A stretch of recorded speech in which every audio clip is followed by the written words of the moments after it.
জালিমের কারাগারে ছিল সেই পাখি, জানি না কি অভিমানে ভিজেছিল আখি। জালিমের কারাগারে ছিল সেই পাখি, জানি না কি অভিমানে ভিজেছিল আখি। হলো না দেখা যে আর মুক্ত আকাশ, হলো না দেখা যে আর মুক্ত আকাশ।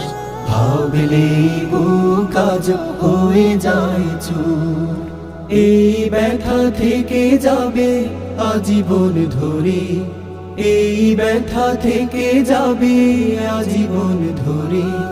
কিছুতেই কোনোভাবে হবে না তো দূর, কিছুতেই কোনোভাবে হবে না তো দূর।